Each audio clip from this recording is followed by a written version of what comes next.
Olunaku lw'eggulu ababaka b'oludda oluvuganya mu Paalamenti nga bakulembeddwamu abakulira Joel Ssenyonyi bakkaanyizza okwetaba mu lutuula lwa Paalamenti olunaku lwa leero ebbaga erigendereddwamu okuzza abantu ba bulijjo mu kkooti y'amagye n'ery'ebibiina by'obufuzi nga gasomebwa omulundi ogwokubiri.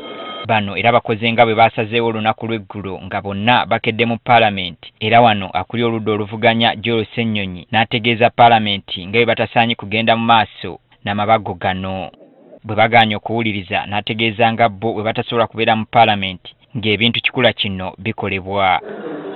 Kyokka ababaka abamu balabise nga tebasanyukidde kisaliddwawo bannaabwe okufuluma ekisenge ekiteesezebwamu ng'amabago gano tegannasomebwa. Twabadde wano olunaku lwajjo mu meeting ne tukkaanya nti ku mulundi guno tusigalamu tutunulira ensonga nga bwe zigenda kukola ki okutambula.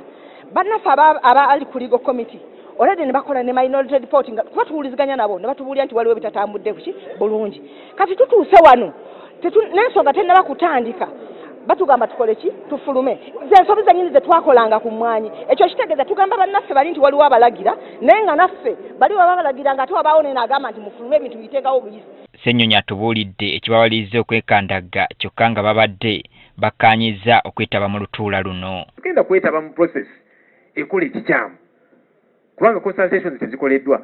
Supreme Court yawe ebiragiro byayo ate ebiragiro bya Supreme Court muli mu kubivvoola ekimenya ssemateeka yaffe akawaayiro 92. Ategeezezza nga alipoota eyakoleddwa akakiiko k'ebyamateeka kw'ossa n'ak'ebyokwerinda mu Paalamenti bwetaayise mu mitendera mituufu. Majority Committee report nayo teyayise mu mitendera gy'erina okuyitamu kubanga bannaffe babadde ku woteeri nga bawayamu ku nsonga ez'enjawulo clauses ez'enjawulo naki aba NRM ne babayita okugenda Entebbe State House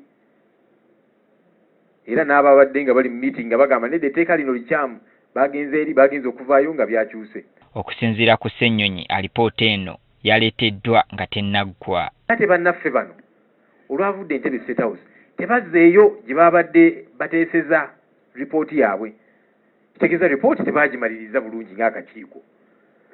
Netuwulira babayise ku makya nti ripooti yino mujje musayininge eyo ripooti yavuddewa. Kati bano bakkaanyizza okuddukira mu kkooti okuwakanya amateeka agatayisiddwa mu mitendera mituufu. Weewaawo tukimanyi nti waliwo abantu ab'enjawulo NGOs n'abantu abalala ebitongole eb'enjawulo nabo abalaze nti bayinza okwagala okugenda mu kkooti nabo tujja kukwatagana nabo. Okuyisa ennongoosereza mu tteeka naddala erya UPDF bano bagamba kuba kuyisa lugaayo mu byasalibwawo kkooti ensukkulumu ekimenya amateeka. Naye ne article eya 92 tetukkiriza fenga Parliament okubanga tutandika okuteekawo amateeka nga Supreme Court yamaze dda.